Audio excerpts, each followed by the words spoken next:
Budiman Sujatmiko mau main sandiwara. Saya nggak mau mundur, saya sedih. Dia inginnya supaya PDI pecat saja. Maksudnya apa? Mau main sinetron supaya dia harganya naik di mata kelompok atau capres yang dia dukung. Kita tahu siapa Anda punya banyak masalah di bidang keuangan, Anda punya ambisi. Padahal bertahun-tahun kita banyak mengurus Anda. Utang-utang Anda kita beresin yang begitu besar. Anda datang ke Sekjen minta kursi menteri kalau Pak Ganjar menang. Tentu saja kami kaget. Karena tidak ada yang bisa menggaransi itu, bahkan Ibu Megawati. Kenapa? Karena itu adalah hak prerogatif Presiden. Dan kami dengar kabar-kabarnya nih, katanya Ketua Prabu itu dapat proyek dari Kemenhan 209. Betul nggak itu? Saya Gibran Kakabuming mengajak seluruh warga untuk berbondong-bondong ke TPS di 14 Februari nanti untuk memilih PDI Perjuangan dan Pak Ganjar. Untuk sama-sama kita bisa memilih pemimpin yang sudah jelas track record-nya seperti Bapak Ganjar Pranowo untuk bisa kita pilih pada Pilpres 2024. Saya tidak melihat dengan bergabungnya Budiman Sujatmiko meningkatkan elektabilitas Prabowo. Kita melihat bahwa Budiman Sujatmiko di ruang publik bukanlah sebagai sosok yang mempunyai suatu pemikiran, gagasan yang digandrungi oleh masyarakat luas ataupun digandrungi oleh milenial. Tidak sama sekali. Jadi oleh karena itu paling penambahan suara bagi Prabowo dengan masuknya Budiman Sujatmiko, paling Budiman Sujatmiko bersama keluarganya saja, sekitar 2 atau 3 orang.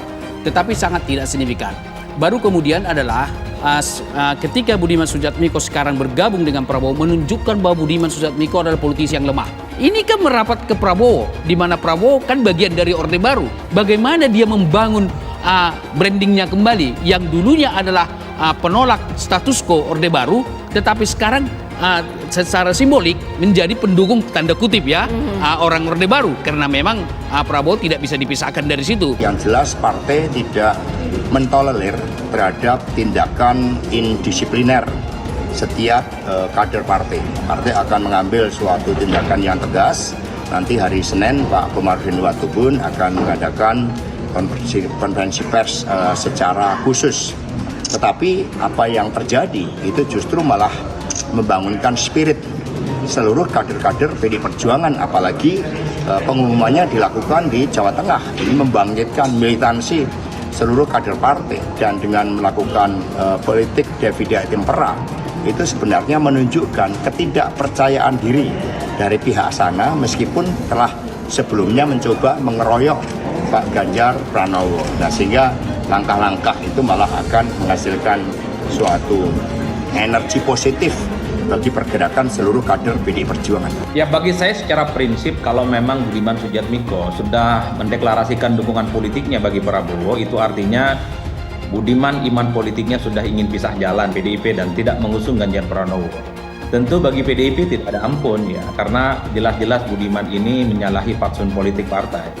Itulah yang saya sebut, paling dalam waktu dekat PDIP akan mengeluarkan satu statement dan bahkan sanksi yang cukup keras, karena ini sudah tidak bisa ditoleransi, karena bentuknya bukan kode-kode lagi tapi dukungan politik secara terbuka.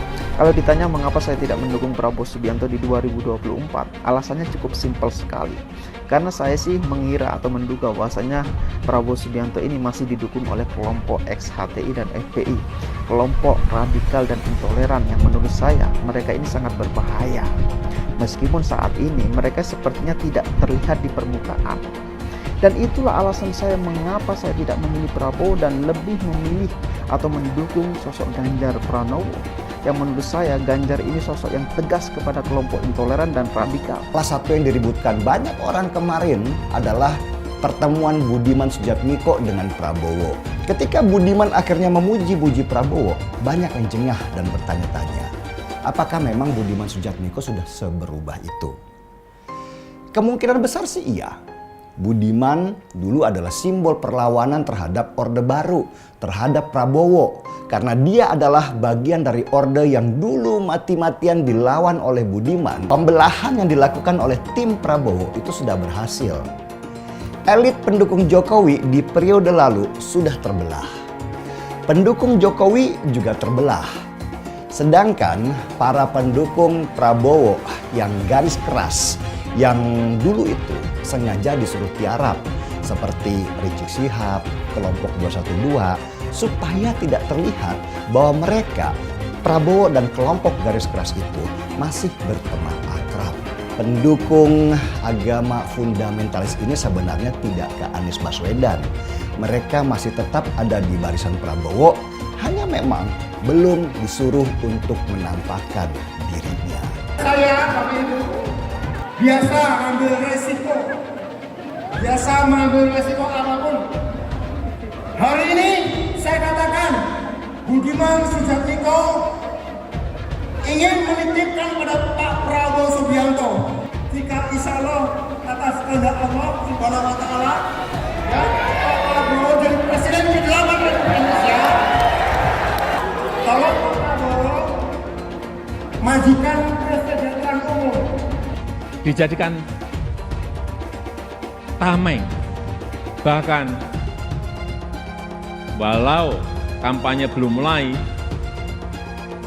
foto saya banyak dipasang di mana-mana. Bukan foto saya sendirian. Ada di sebelahnya bareng capres. Pemimpin itu harus punya public trust. Karena kepercayaan adalah salah satu faktor penentu bisa berjalan atau tidaknya suatu kebijakan. Bisa diikuti atau tidaknya sebuah keputusan. Ini adalah modal politik dalam memimpin sebuah bangsa besar seperti Indonesia. Ini bukan tentang siapa yang jadi presidennya. Bukan itu. Tapi apakah sanggup atau tidak untuk bekerja sesuai dengan apa yang sudah kita mulai saat ini. Apakah berani atau tidak? Mampu konsisten atau tidak? Karena yang dibutuhkan itu adalah nafas yang panjang. Karena kita tidak sedang jalan-jalan sore. Yang kita lakukan harusnya adalah lari maraton untuk mencapai Indonesia emas. Inilah alasan kuat saya kenapa saya nggak pernah bisa mengalihkan dukungan saya kepada Pak Prabowo. Meskipun Pak Prabowo sekarang dalam tanda kutip sudah dekat dengan Pak Jokowi dan menjadi bagian dari Kabinet Kerja Pak Jokowi. Alasan utamanya adalah saya nggak pernah bisa percaya dengan orang-orang di belakang Pak Prabowo. Dan sekarang terjadi. Orang-orang yang dulu kecewa dengan sikap Prabowo yang mengambil sikap bergabung dengan pemerintah sekarang sudah kembali kepada Prabowo. Artinya formasi pendukung Prabowo sudah kembali. Kedekatan Prabowo dengan Jokowi itu hanya salah satu manuver Prabowo untuk mengambil suara pendukung Jokowi, bukan hijrah. Kenapa saya bilang seperti itu? Karena sampai detik ini Prabowo sudah masuk di pemerintahan pun Prabowo juga nggak pernah berani mengambil sikap atau menentukan sikap bahwa dia anti dengan orang-orang yang intoleran atau ekstrim seperti pendukungnya pada tahun 2014 dan 2019. Dan kesimpulannya adalah Prabowo akan tetap menjadi Prabowo dan pendukungnya kualitasnya akan sama seperti pada tahun 2014 dan 2019. Orang-orang seperti itu pernah mendapatkan tempat di sistem pemerintahan kita seperti di era SBY. Dan hasilnya apa? Sendi-sendi pemerintahan negara kita disusupi paham-paham yang radikal. Apakah kesalahan itu mau kita ulangi lagi? Tokoh-tokoh politiknya yang dari dulu sering misalnya memainkan politik identitas, kopar kapir, itu kok sekarang nggak nongol? Ada nggak sih pertanyaan dalam kepala kita? Hari-hari ini menjelang Pilpres Rizik kemana ya? Atau yang HTI itu kemana ya? Atau kelompok-kelompok garis keras itu kemana ya? Kok mereka diem? Apakah mereka masih sudah luntur keinginannya mendirikan khilafah? Atau mereka sudah luntur keinginannya mendirikan Indonesia bersyariah? Atau sudah luntur keinginannya untuk menegakkan negara agama menggantikan Pancasila? Mungkin dengan itu ada sebuah ide, nggak bisa lagi mengharapkan kelompok-kelompok pemilih yang melulu menjual agama. Kali ini jualannya adalah Jokowi karena memang terbukti Jokowi menang 2 kali. Pemilih-pemilih lama, orang-orang yang sebelumnya mendukung Prabowo yang menggunakan jargon-jargon agama, yang gampang mengkafir-kafirkan, itu tetap dipelihara, tapi syaratnya mereka nggak boleh teriak. Jadi dalam konteks politik, ya di mata timnya Prabowo, Pak Jokowi posisinya nggak jauh beda sama Rizik, sama HTI, sama FPI. Cuma didekati untuk menarik suara. Wajar kalau kita lihat baliho di mana-mana, Prabowo lebih Jokowi dari Jokowi misalnya. Kita minta mandat dari rakyat. Kita memang ingin. Kita ingin maju ke rakyat. Kita minta izin rakyat untuk kita berkuasa. Karena kita ingin berkuasa. Karena kita ingin berkuasa. Karena kita ingin berkuasa. Dan semoga Yang Maha Kuasa meridhoi itikat baik kita ini. Terima kasih. Selesai. Wassalamualaikum warahmatullahi wabarakatuh. Terima kasih GNPF. Terima kasih 212. Terima kasih FPI. Mereka mau nuduh kalian radikal. Saya katakan kalian tidak radikal. Penjajahan di depan mata itu di Jakarta. Kita semua pribumi ditindas. Kini saatnya kita menjadi tuan rumah di negeri sendiri. Saya bilang, Miss, ente nggak bisa jadi presiden. Kenapa? Karena presiden adalah orang Indonesia asli, saya bilang. Saya mensyukuri kenapa kalah, kenapa ditahan. Saya bersyukur atas itu semua. Saya coba bayangkan ya, kalau seandainya waktu itu kita menang gitu ya, hari ini belum tentu kita bisa nikmati seperti ini. Kita bersyukur 5 tahun Tuhan izinkan kasih ke orang yang pintar ngomong untuk kerja. Coba kalau kita bayangkan gitu ya, kalau kemarin saya masih jadi gubernur, ini saya udah turun ini. Tapi yang pintar ngomong itu dikira orang hebat kan? Ini lebih berbahaya tahun 2024, langsung ketahuan karakternya. Langsung ketahuan itu. Di saya juga ada kutipan Pak di kamar saya Pak. Tulisannya, Jakarta telah mengambil keputusan yang fatal. Bapak politik identitas Indonesia Anies Baswedan, Bapak intoleransi Indonesia Anies Baswedan. Jangan lupakan, jangan terlena, jangan sampai dia pecahkan kita dengan dagangan ayat dan mayatnya. Air itu turun dari langit, turunnya ke atap rumah langsung sumur bor, bukan ke sungai dan ke laut. Jangan hanya konsentrasi pada pembangunan benda-benda mati yang indah difoto dan bisa ditunjukkan dalam 5 tahun hasilnya. Kalau kita mau menilai sebuah janji, maka lihat janjinya atau lihat kenyataannya. Dulu janjinya apa ya? Dan ini aneh, betul-betul aneh. Ini bukan kampanye, tapi saya sampaikan sini. Di satu sisi menyiapkan jalur-jalur air untuk dikirim ke laut, di sisi lain di lautnya dipasang dengan pulau reklamasi, tinggal tunggu waktu jadi rob, air balik. Dan ini melawan sunatullah. Kenapa? Air itu turun dari langit ke bumi, bukan ke laut. Harusnya dimasukkan ke dalam bumi, masukkan tanah. Di seluruh dunia air jatuh itu dimasukkan ke tanah. Bukan dialirkan pakai gorong-gorong raksasa ke laut. Jakarta telah mengambil keputusan yang fatal. Bukan banjir, itu memang parkir air. Bukan banjir, itu memang parkir air. Masyarakat berkeliling dengan membawa toa untuk memberitahu semuanya, termasuk sirine. Kaibon 82 miliar. Apa alat transportasi yang dimiliki oleh hampir setiap orang?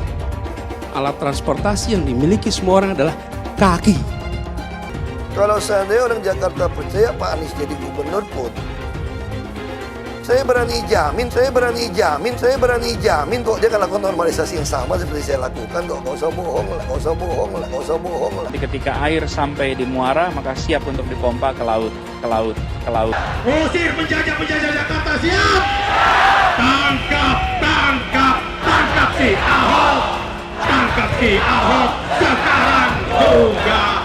Tangkap si Ahok! Tangkap si Ahok sekarang juga. Lagi. Cepat.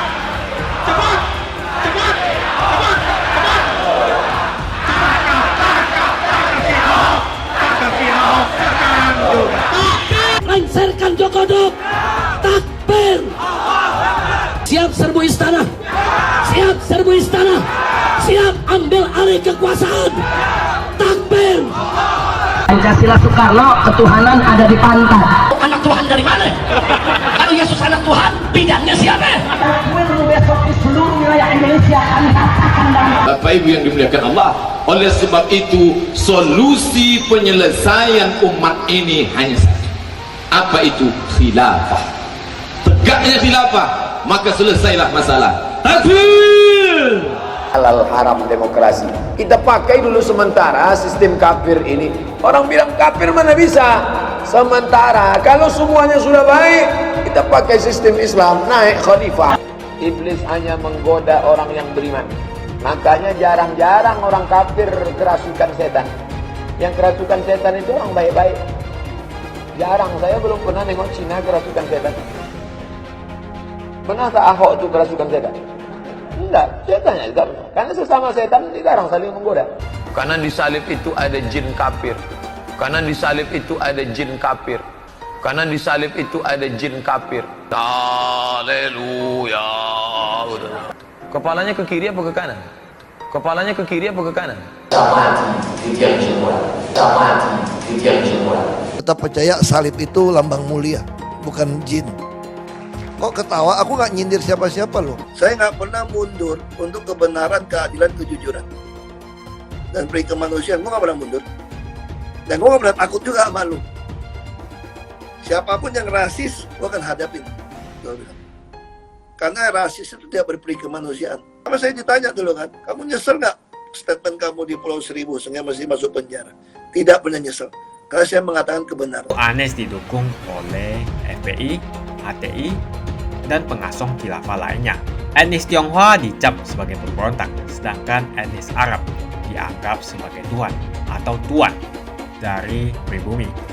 Etnis Arab dipuja-puja dan dianggap sebagai dewa. Lihat saja Rizik Syihab dan Bahar Smith dipuja-puja, padahal mereka mengujar kebencian.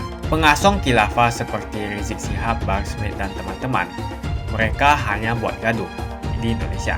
Relawan Anies, terutama dari FPI, HTI, PA212 seperti Bahar Smith dan Rizik Syihab selalu menghujat Cina, etnis Cina. Tapi saat ini negara Cina sudah menjadi nomor 1 di dunia. Saya bangga sebagai Cina.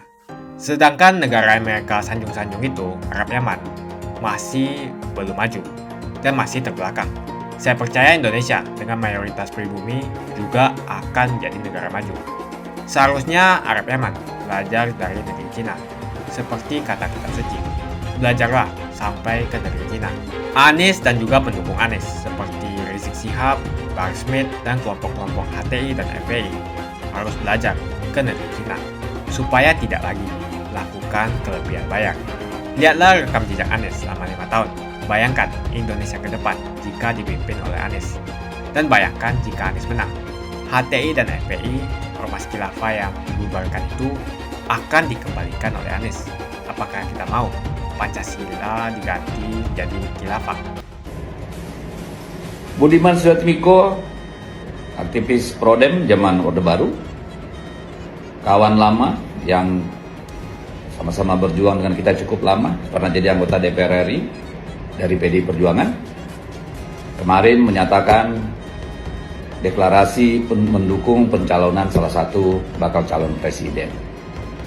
Budiman tahu bahwa di PDI Perjuangan berlaku fatsun aturan dalam anggaran dasar anggaran rumah tangga dan peraturan organisasi bahwa demokrasi individu berakhir ketika pemimpin DPP dan partai mengambil keputusan.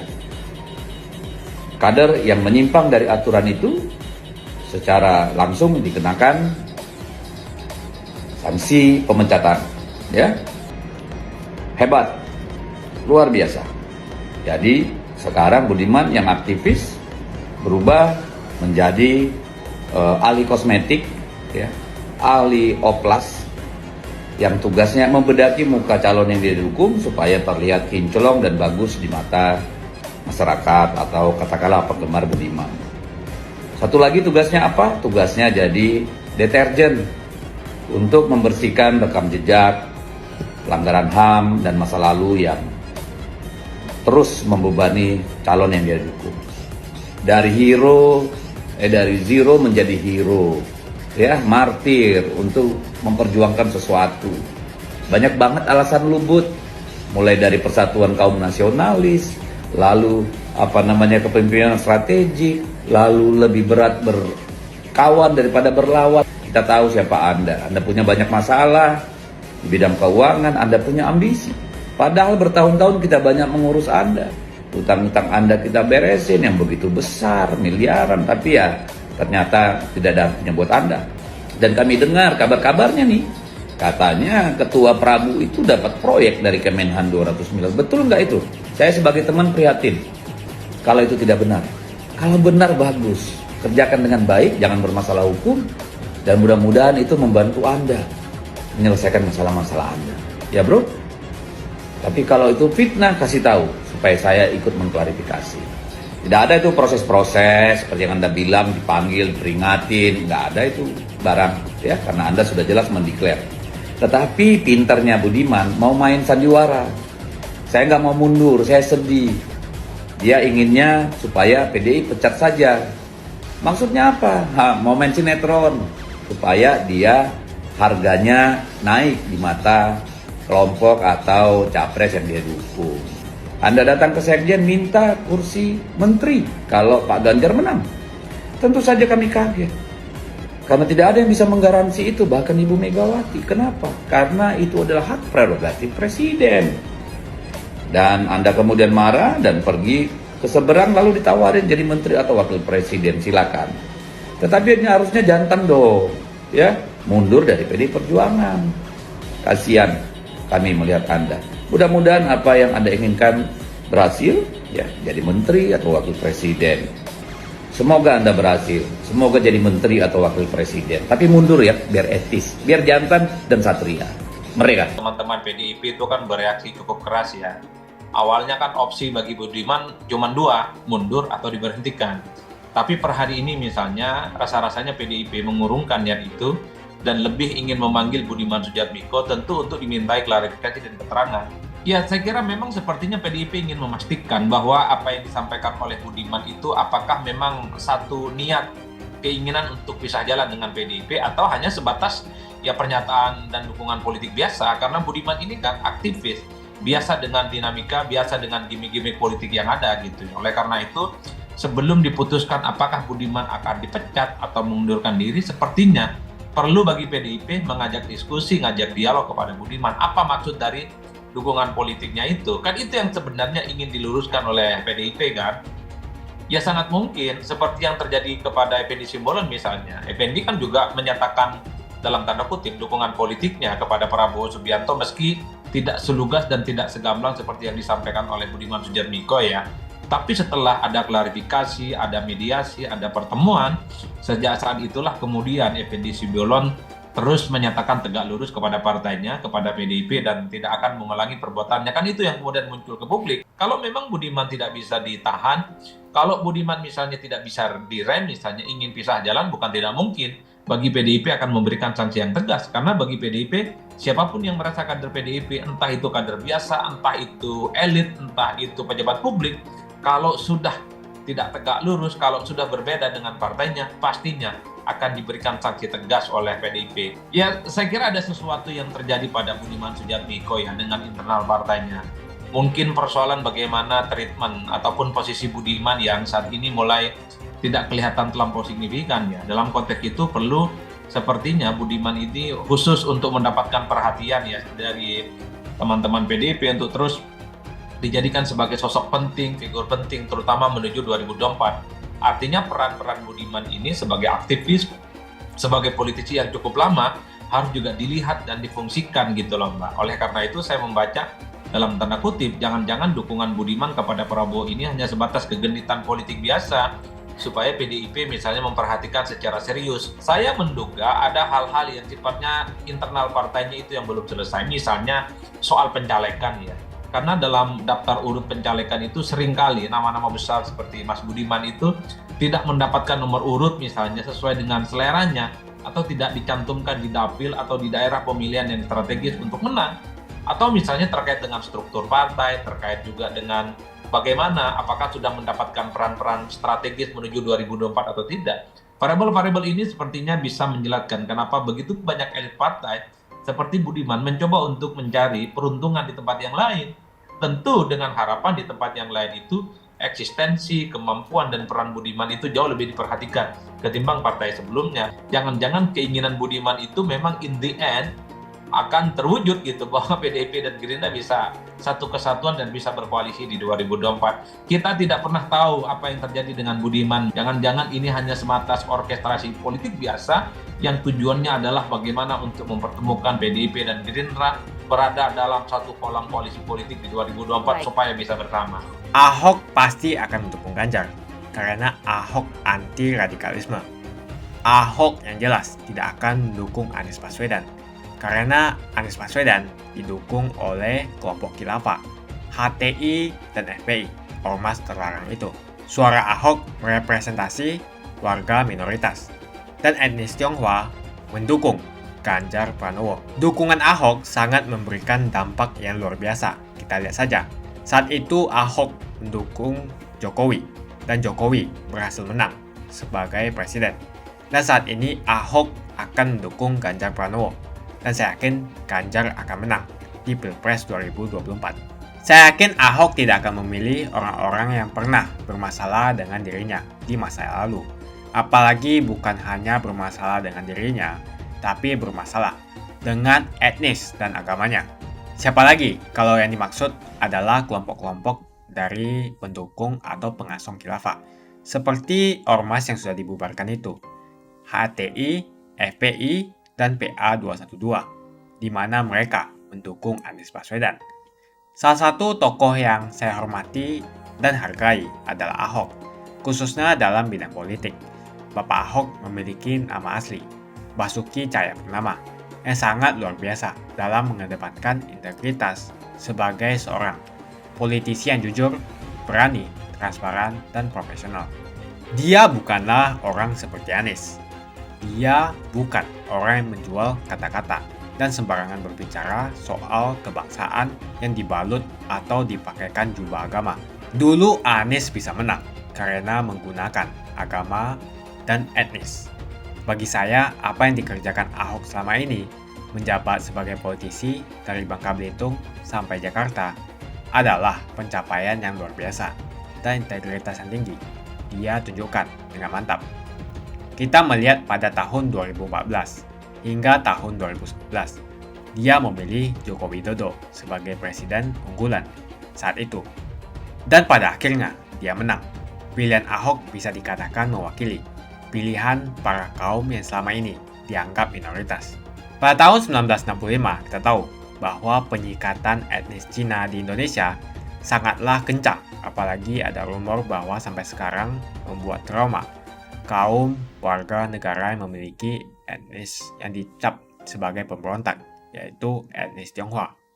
Etnis Tionghoa dicap sebagai pemberontak, sedangkan etnis Arab dianggap sebagai tuhan atau tuan dari pribumi. Etnis Arab dipuja-puja dan dianggap sebagai dewa. Lihat saja Rizik Syihab dan Bahar Smith dipuja-puja, padahal mereka mengujar kebencian. Pengasong khilafah seperti Rizik Syihab, Bahar Smith, dan teman-teman, mereka hanya buat gaduh di Indonesia. Sehingga pada tahun 2016, Ahok mulai maju dan berani untuk tampil menjadi showcase bagi perpolitikan negara ini dengan meletakkan standar yang begitu tinggi bagi seorang pemimpin politik, khususnya pemimpin daerah. Ternyata isu-isu suku, agama, dan ras antar golongan pada tahun 2017 masih terjadi dan begitu masif yang dilakukan oleh kelompok-kelompok kadrun itu. Isu agama, ras, dan antar golongan dinikmati oleh relawan Anies. Saat itu Anies didukung oleh FPI, HTI, dan pengasong khilafah lainnya. Pada akhirnya Ahok harus kalah, namun kekalahan dia adalah kekalahan yang membuka mata rakyat Indonesia bahwa masih ada orang-orang yang menang dengan cara menggunakan politisasi agama atau politik identitas berbasis agama. Ternyata banyak sekali orang yang dengan mudah terhasut lewat jalan-jalan seperti itu. Maka bisa kita katakan bahwa tokoh politik yang didukung Bapak Ahok adalah tokoh politik yang memperjuangkan hak segala bangsa, seperti yang dituliskan di Pancasila, yakni sila kelima mengenai keadilan sosial bagi seluruh rakyat Indonesia, tanpa memandang etnis, suku, agama, dan ras. Dan hal tersebut mengacu pada tokoh Ganjar Pranowo yang harus kita pilih dan harus kita coblos nanti di pemilu 2024 nanti. Yang pasti bukan Anies Baswedan. Relawan Anies terutama dari FPI, HTI, PA212 seperti Bahar Smith dan Rizik Syihab selalu menghujat Cina, etnis Cina. Tapi saat ini negara Cina sudah menjadi nomor 1 di dunia. Saya bangga sebagai Cina. Sedangkan negara Amerika sanjung-sanjung itu, Arab Yaman, masih belum maju dan masih terbelakang. Saya percaya Indonesia dengan mayoritas pribumi juga akan menjadi negara maju. Seharusnya Arab Yaman belajar dari negeri Cina. Seperti kata kitab suci, belajarlah sampai ke negeri Cina. Anies dan juga pendukung Anies seperti Rizik Syihab, Bahar Smith, dan kelompok-kelompok HTI dan FPI harus belajar ke negeri Cina supaya tidak lagi melakukan kelebihan bayar. Yang jelas saya memilih pribumi, bukan yang dari Yaman. Ganjar jelas pribumi, nasionalis, dan pasti akan melanjutkan visi dan misi dari Pak Jokowi. Anies merupakan antitesis daripada Pak Jokowi dan diragukan kenasionalisannya, apalagi pribumiannya. Antitesis artinya bertolak belakang dengan Jokowi. Anies sudah menyatakan tidak akan melanjutkan semua program dari Pak Jokowi. Jadi semua pembangunan yang dilakukan oleh Pak Jokowi akan dihentikan oleh Anies jika Anies menjadi presiden. Lagi pula Anies didukung oleh khilafah dan pendukung Anies adalah ormas seperti FPI dan HTI. Apa kita mau FPI dan HTI kembali di Indonesia jika Anies memimpin? Anies juga dikenal sebagai bapak politik identitas yang menghalalkan segala cara untuk menggapai kekuasaannya, termasuk menggunakan politik identitas berbasis agama. Lihatlah di kasus Ahok waktu itu. Kita sudah bisa melihat hasil kerja Anies selama 5 tahun di Jakarta. Tidak ada satupun janji yang dipenuhi dan tidak ada kinerja yang bisa dibanggakan. Dari DP 0%, OKOC, kelebihan bayar, Formula E, banjir, sumber resapan, jalan rusak, dan gonta-ganti nama jalan. Lihatlah rekam jejak Anies selama 5 tahun. Bayangkan Indonesia ke depan jika dipimpin oleh Anies. Dan bayangkan jika Anies menang. HTI dan FPI, ormas khilafah yang dibubarkan itu akan dikembalikan oleh Anies. Apakah kita mau Pancasila diganti menjadi khilafah? Bagian Indonesia Timur yang mayoritas non-muslim seperti Bali tidak akan setuju dengan khilafah atau sistem khilafah. Mungkin Indonesia akan bubar jika Anies menjadi presiden. Perkataan Ahok sudah terbukti dan Jakarta sudah menjadi korban. Jangan biarkan Indonesia menjadi korban kibulan Anies Baswedan. Umat minoritas, terutama kaum Tionghoa, tidak akan memilih Anies Baswedan. Saya yakin karma Ahok mengejar Anies Baswedan. Dulu Anies memainkan politik identitas kepada Ahok. Sekarang Anies dipertanyakan kepribumiannya karena dia dari Yaman. Itu saja opini saya hari ini. Tuliskan opini kalian tentang Anies Baswedan. Jika kalian setuju dengan pendapat saya di video ini, pastikan kalian menekan like di video ini. Dan bagikan video ini ke teman dan family Anda supaya mereka semua mengetahui tentang informasi ini.